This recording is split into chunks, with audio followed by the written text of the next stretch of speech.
कल निफ्टी में तेज़ गिरावट हुआ, 500 पॉइंट की गिरावट आपने देखी।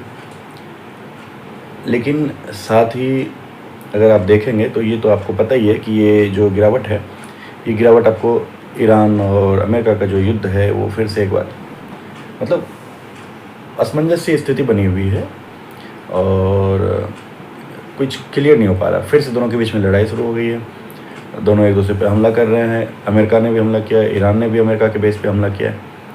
तो इस तरह से आप देखते हैं कि फिर से लड़ाई शुरू होगी, जिसका असर पड़ा कि क्रूड में जो है बढ़ोतरी आ गया और क्रूड फिर से 70 से ऊपर पहुंच गया, 7000 से ऊपर पहुंच गया और निफ्टी जो है 500 पॉइंट की गिरावट ले लिया। अब इस गिरावट के बीच में भी हम ग्राफ से और चार्ट से देखना चाहेंगे कि हम लोग कहाँ पे और किस तरह की बातें कर रहे थे पिछले दिन और अभी किस स्थिति पे है और क्या है। क्या हम मतलब इस गिरावट के बाद भी इस अनहोनी से आप कह सकते हो या अनसर्टेनिटी कर सकते हो कि असमंजस की स्थिति में जिसका कि कोई पता नहीं है, वैसी स्थिति में भी क्या आप उस लेवल को मार्केट मान के चल रहा है कि अच्छा ठीक है, ये लेवल को जो हमने माना था कि भाई यहाँ पे रुके, जैसे मैंने कहा था कि 24,000 पे, या फिर मैंने कहा था कि 24,000 को तोड़ता है तो 23,800 के आसपास, या फिर उससे पहले कहा था कि भाई 290 को तोड़ता है तो कहाँ पे मार्केट होता है या मार्केट गिरावट होने वाली है। जो भी मैंने आपके पॉइंट बताए थे, क्या उस पॉइंट को मार्केट जो है मतलब मान रहा है?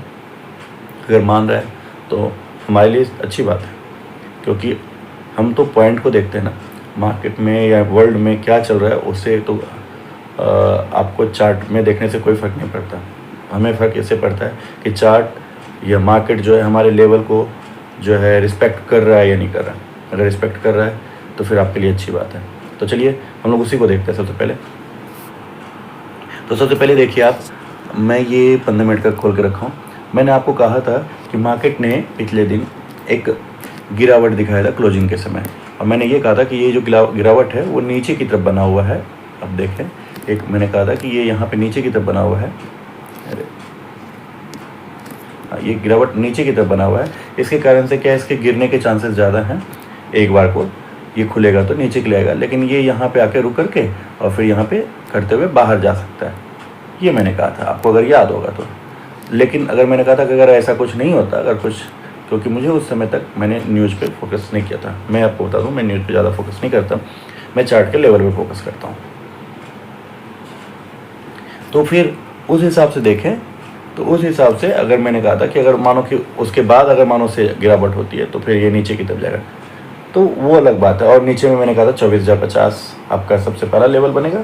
24,050 से मतलब अगर नीचे जाता है तो 24,800, जो आपको पहले भी बता रखा हूँ कि 24,800 एक अच्छा लेवल है। वहाँ से फिर मार्केट के रिटर्न होने के चांसेस बनते हैं। अगर वहाँ पे भी तोड़ देता है तो फिर तो नीचे बहुत ज़्यादा ही स्थिति गिरावट वाली हो जाएगी।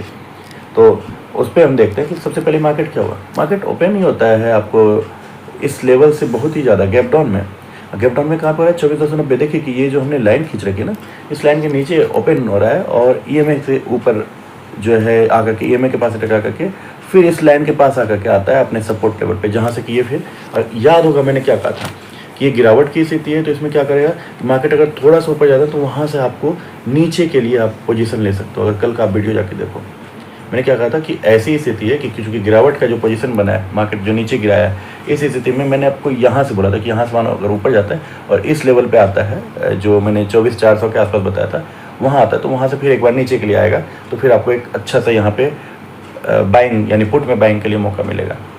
यानी अगर मार्केट में आप सेल करना चाहते हो तो ये वाली पोजीशन मिलेगी। लेकिन उसने थोड़ा सा इसमें संशोधन किया, संशोधन मतलब कह सकते हो कि आपको चेंजेस किया मार्केट ने अपने हिसाब से।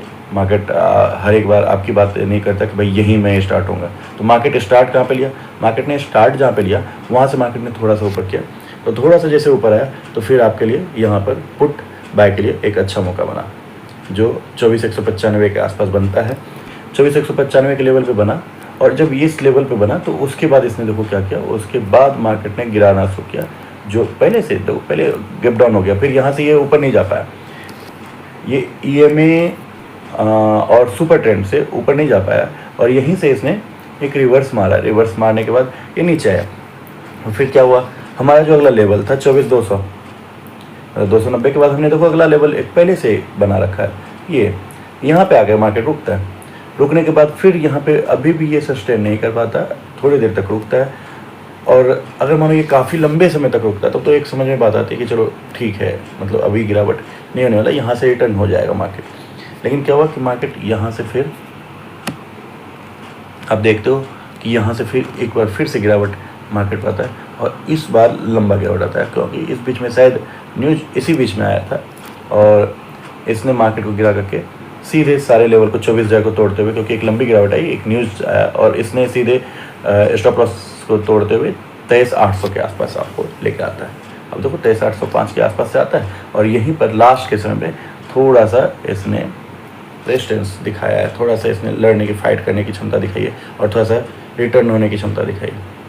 हालांकि जो मैंने कहा था, आपको याद होगा कि वीकली जो है चार्ट जो है पूरी तरह से गिरावट नहीं दिखा रहा, लेकिन आज का जो पूरा गिरावट है ना, एक दिन का जो ये 500 पॉइंट का गिरावट है ना, तो उस सेंटिमेंट को चेंज कर दिया है। अगर आप वीकली को देखोगे तो उस सेंटिमेंट को चेंज कर दिया है, क्योंकि वो जो चार्ट बना दिया ना, वो पूरा का पूरा रेड बना दिया।